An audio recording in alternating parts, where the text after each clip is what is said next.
In this video, we're going to learn the syntax of padding. First of all, let's make a few changes to the HTML documents we're working with. Let's get rid of the span element. I keep only divs and paragraphs for now.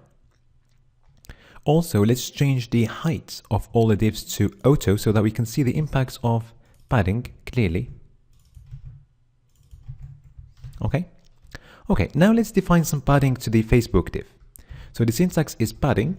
There are several ways of defining the padding. The first one is by using one value. So if we set that value to 16 pixels, for instance, it's going to define the padding from all the div sites.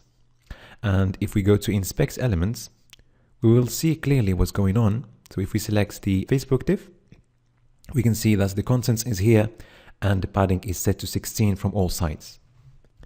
But you will notice that there is some space between the text and the paragraph top and bottom borders. And if you remember what we have said in the previous video, we say that paragraphs, they have some default margins. And that's why we see that space.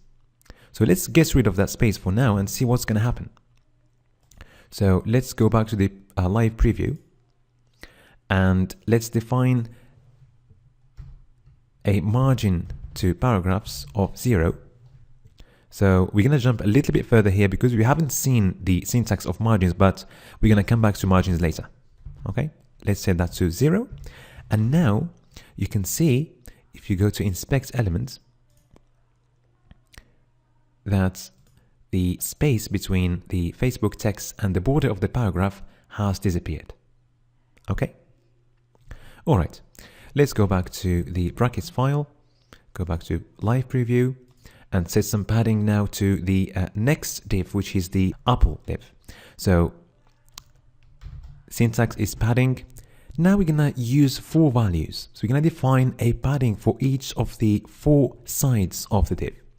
Basically, it's going to start with the top side, moving to the right one, then the bottom one, and then the left one. Okay. So the first one for the top, followed by right, followed by the bottom one, and then followed by the left one. Okay. And also there is another way. It's by using only 2 values, which are going to define the padding for the top and bottom sides. And then the second one is going to define the padding for the right and left sides. Okay. So for instance, let's set that to 40 pixels and 10 pixels.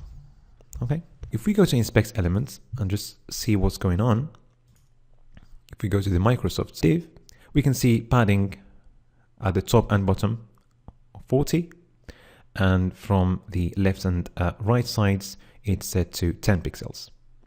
Also, regarding the dimensions of the div, after we add padding, the div is going to have new dimensions. So the new dimensions are going to be the original dimensions of the div, which we can see here as the dimensions of the content, plus the padding.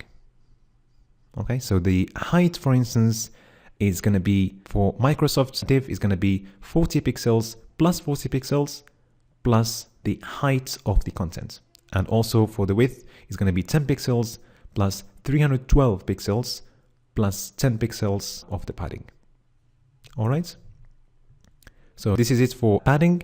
In the next video, we're going to cover the borders.